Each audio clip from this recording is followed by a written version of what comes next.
Okay, good morning. So today we will start with the other types of routing algorithms. Already we had a discussion regarding shortest path routing algorithm and then flooding. Now let us see flow-based routing algorithm. Okay, so here flow-based routing algorithm means flow-based. That is, now when a data is transmitted from one station to the other station, that is one router to the other router. Now here in this method we are going to check on which flow, on which connectivity, on which link there is more flow, means there is more traffic. If there is more traffic, then we will divert the packets on the other routers.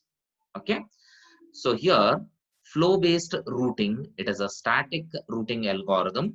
It is a type of static routing algorithm which uses topology and load condition, that is traffic, for deciding the route.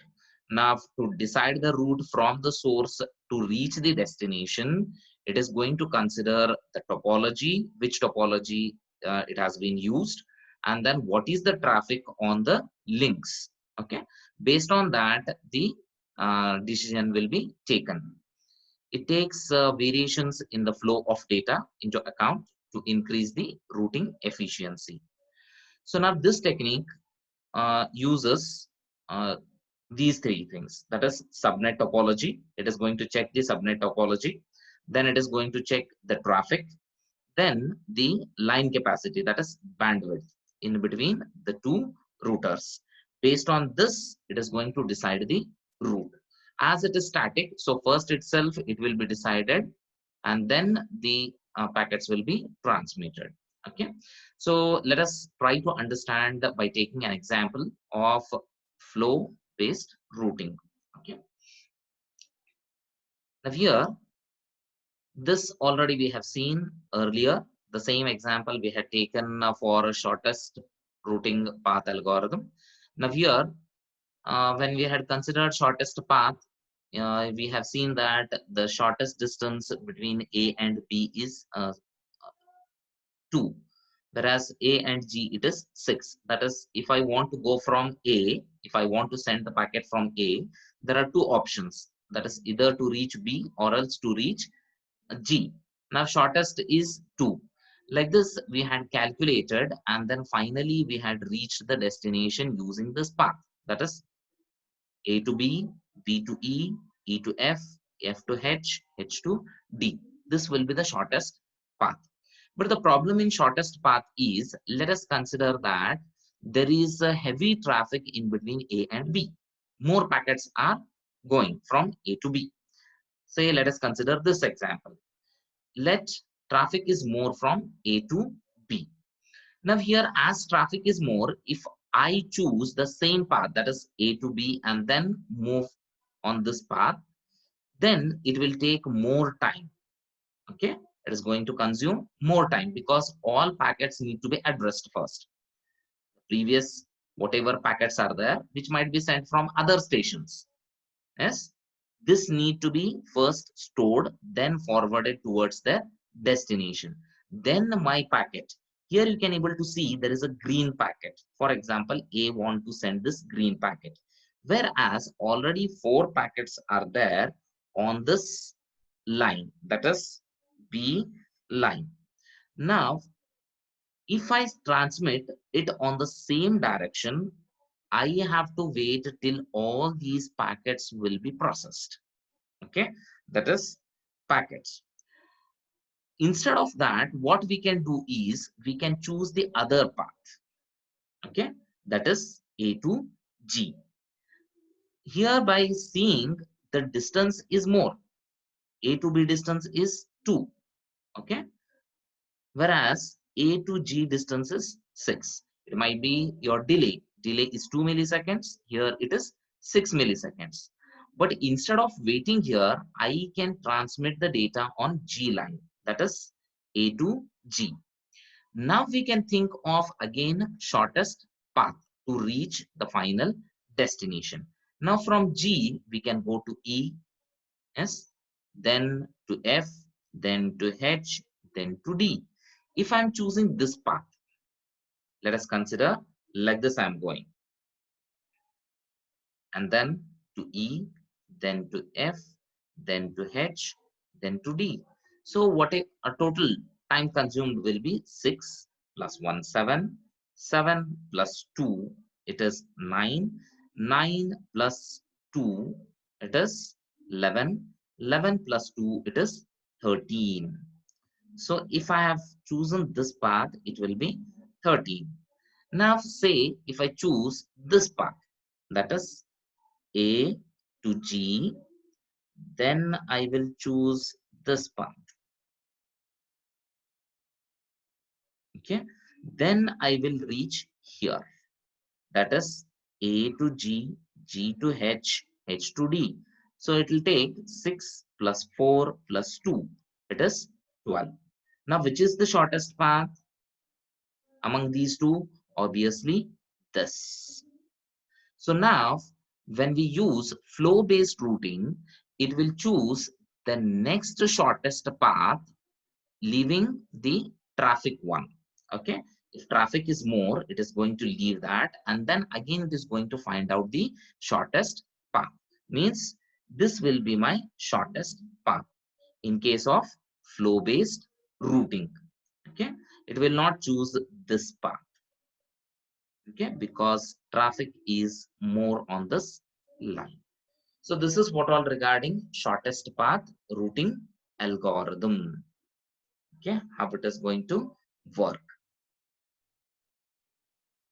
Okay, now we will see distance vector routing algorithm.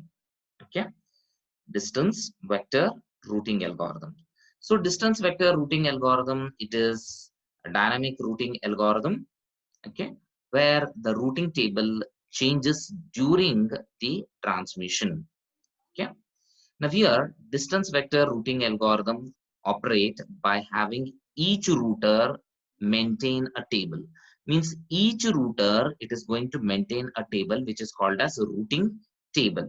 Okay, now here this routing table will decide how the data should flow, how the packets should flow from the source to the destination. Okay, now this routing distance vector routing algorithm uses Bellman-Ford routing algorithm and Fulken Fulkerson routing algorithm. It uses Bellman-Ford routing algorithm and Ford-Fulkerson routing algorithm. Actually, it is originally started in the ARPANET routing algorithm. So now we'll see here distance vector routing. Each router, as just now I said, it maintains the routing table. Now this routing table contains one entry for each router. There will be entries for each router.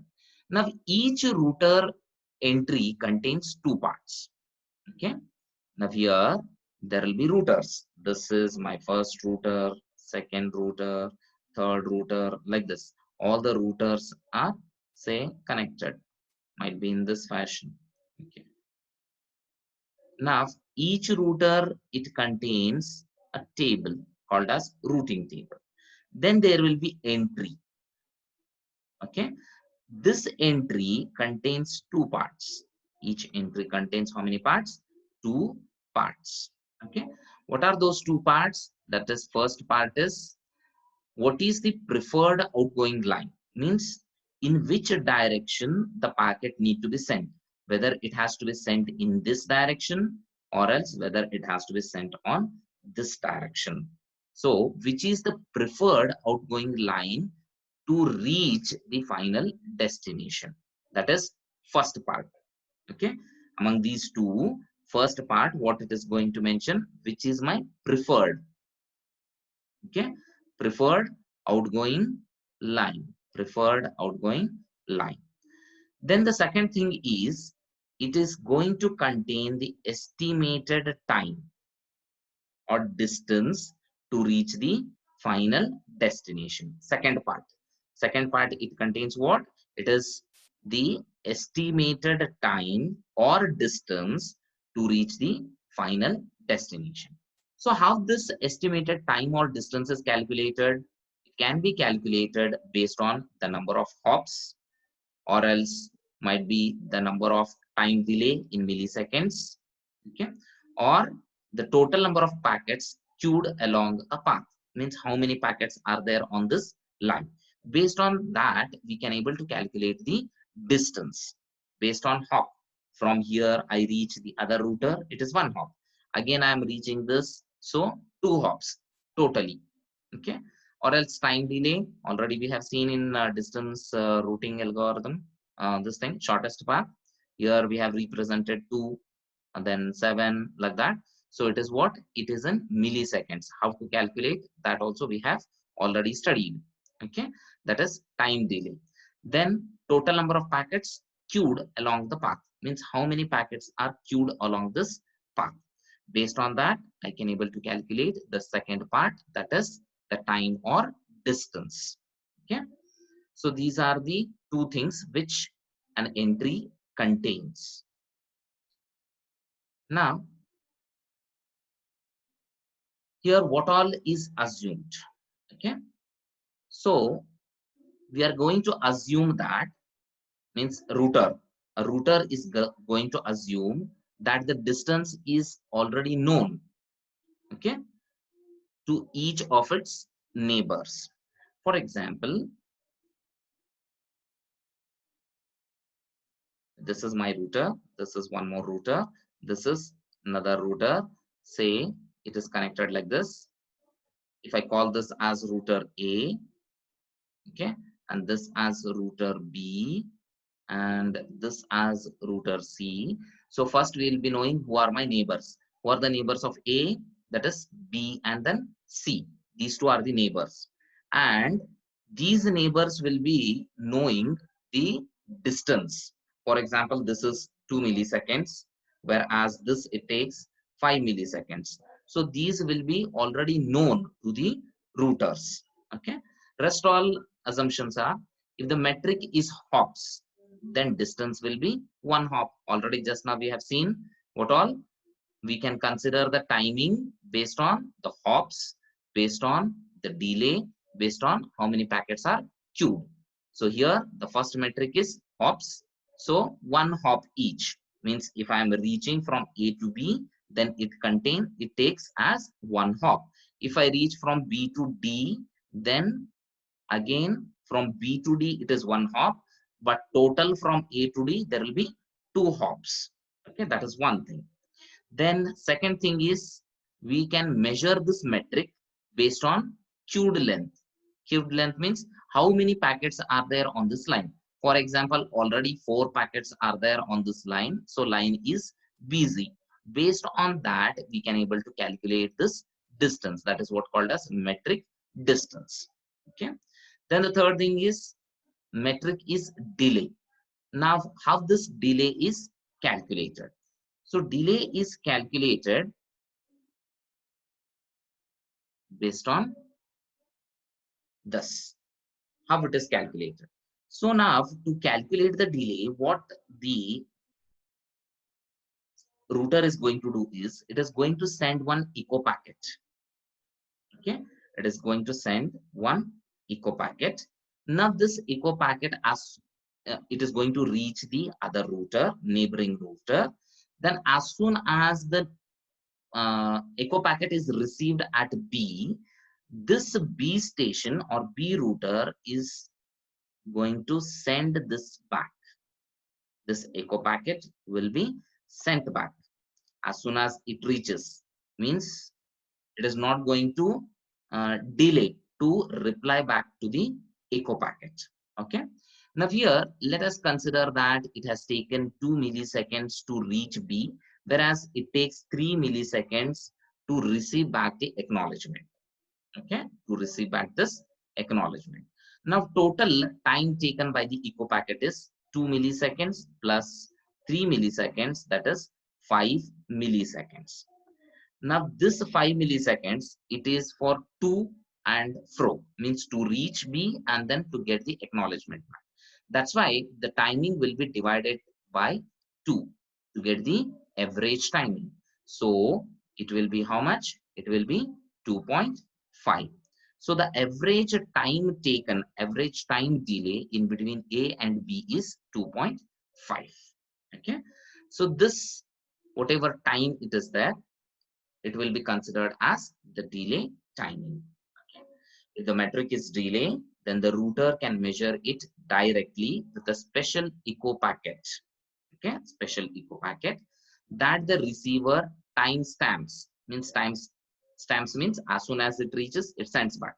Okay, and sends back as fast as it can. Okay, as fast as it can. So this is how the time delay is calculated. So once this second part of the entry is done, first part is which is the preferred line. Second part is how to reach the destination, that is timing. Now, let us consider an example and try to understand. Okay. Let us consider the delay is used as metric. Delay means first echo packet is sent and then the echo packet is received, then total time is calculated and then divided by 2. That is how we are going to calculate the delay. In between all those things, all the routers, A to B, then A to J, A to E, means all neighboring. Now, who are the neighbors of A? That is B, J, E. Means A is going to calculate for B, J, and then E. Similarly, B will calculate for C, G, and A. A already it has been calculated, so it will be the average. Then C, so it will be B, D, and then E. So similarly, each router, it is going to calculate the time delay of their neighbors. Who are the neighbors? Directly, the router, it is connected to the next router. So those people will be called as neighboring routers. So the neighbors of D are C and H. Whereas neighbors of J are K, H, A, and I are the neighbors of J. So let us consider that already delay is used as the metric and the routers know the delay to each of its neighbor. Means A knows what is the delay to reach B, or else to reach J, or else to reach E. Similarly, all knows. Once every t milliseconds, each router sends to each neighbor a list of its estimated delay. Means let us consider that this timing as 5 milliseconds. Okay, 5 timing t, I'm considering it as 5 milliseconds. Means each 5 milliseconds after each 5 milliseconds, B will send the estimated time delay to A, to C, to G. Okay. Similarly, A will send to J, to E, to B. Similarly, J will send to A, to H, to K, and then to I. Every 5 milliseconds, this process will be done. Means always the routing table keeps on changing here based on the time delay. Means why this procedure is followed is sometimes the traffic may become more. Here packets may be more. So the time to reach C, echo packet to reach C, and then to get back, the time may increase. Okay, that's why every some fixed time, this routers will send their neighboring delays. Okay, to their neighbors. First, it will calculate, and then it is going to send this delay. That is what the first consideration. Okay, this is what we are going to consider. Okay. Now,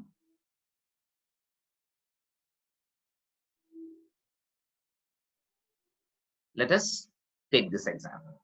Let us consider that already A has calculated the table. Already A is having the routing table. Similarly, I is also having routing table. Say K also has routing table and H also has routing table. So what I have considered that A is having already routing table. Routing table is there. J also it has, sorry, I also it has calculated routing table. Whereas K also has calculated routing table and H also has calculated the routing table. Okay. Now here A to A. If I want to go from A to A, what is the distance? No distance at all. So 0. See here.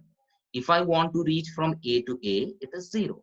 If I want to reach from I to I, it is 0. If I want to reach from, say, H to H, H to H, it is 0. If I want to reach from K to K, K to K, it is 0. Means from same router to the same router, obviously the distance will be 0. Rest all it has calculated. Means this is my A's table, table of A, routing table of A. To reach A, it will take 0.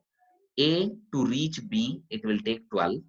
A to reach B, it is taking 12. Already it has been calculated. Okay. And then to reach C, means from A to C, it is going to take 25. 25. Okay. Like this, it has calculated for all. A to E, A to I, A to J, A to F, A to G. How? Because the neighbor of A is B. The neighbor of A is J also. E. These it will calculate direct. Which one? A to E, A to B, and A to J. Whereas B also will calculate who are the neighbors. B will calculate direct with C, direct with G. So now A to B I will reach. B already it will send how much time it takes to reach C.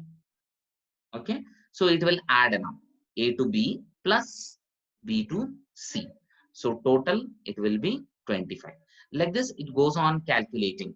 So already it contains A table. Okay. Similarly, I table is there, H table is there, K table is there. Say already these tables are present. Now let us calculate the table for J. Okay. Means when I am having table for A, I, K, and H, I will calculate the table for J. How table is calculated? Let us see this. Okay. So now let us consider that J to A delay is 8. J to A means if I'm sending one packet from J to A, delay is 8. Say J to I, it is 10. Okay.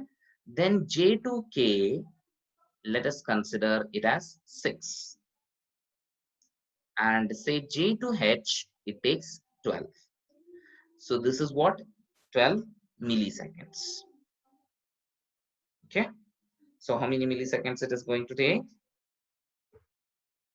8, 10, 6, 12 from J.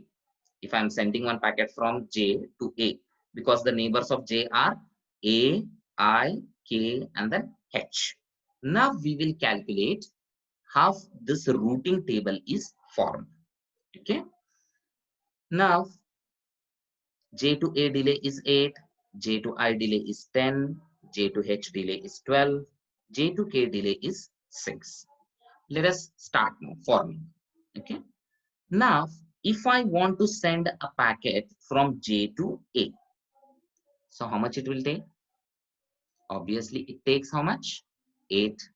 So, if I want to send a packet from J to A, it will take 8. Now, if I want line, which one we have used? A line means from here, A line. Okay, line you will understand. Now, if I want to send J to B, J to B. Now we are supposed to calculate. Okay, J to B. what I have to do, that is time delay is 8. From A to B, it is taking 12. Already it is there in my A table. Already it is there in my A table. A table 12 to reach B. Okay. So total time taken is how much to reach from J, A, and then B. It is 8 plus 12. So how much? 20. Getting? So here it will take how much? 20. Suppose if I choose other path. For example, if I go like this, I can go like this also.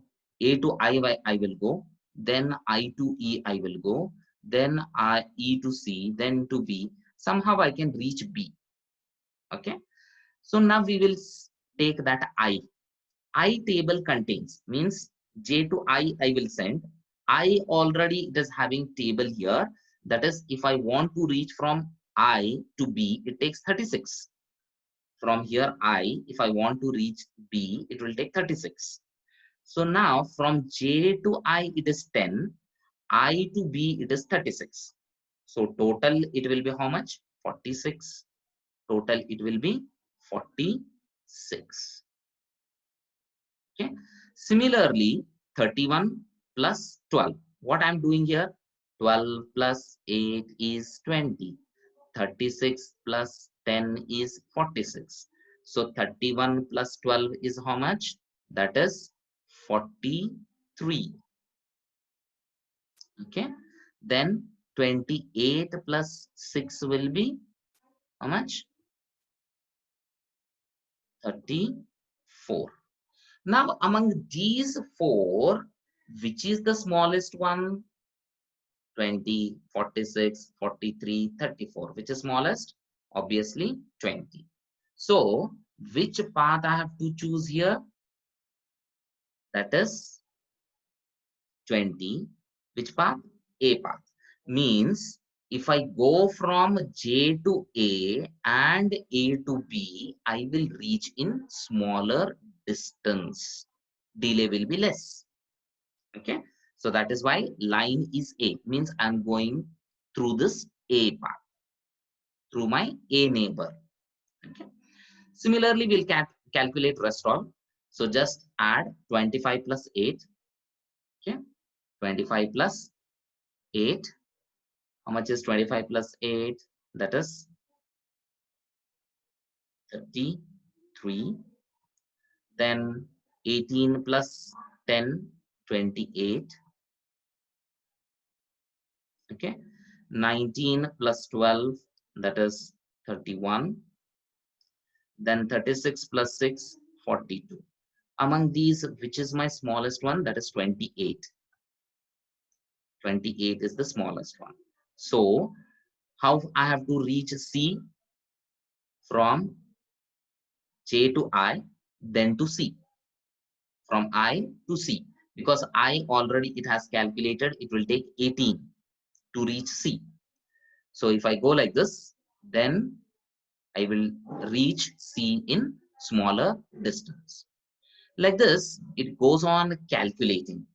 You can rest all calculate. 40 plus 8 is 48. Then this is 37. Then this is 20. Then this is 30. So 20 is the least. So how I have to reach D? Through my H. Means to go or reach D, I have to go J to H, then to D. So the link is, neighboring link is H. That's why neighboring link is H. Similarly, go on calculating for rest all. You will get these links.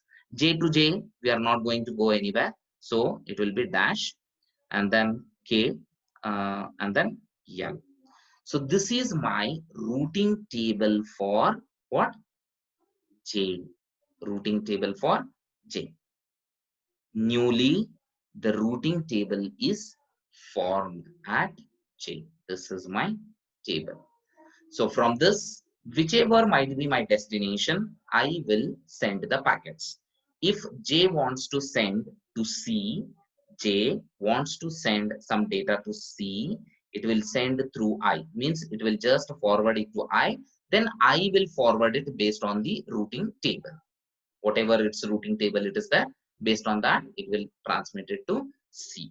Similarly, it goes on transmitting these datas. Yeah.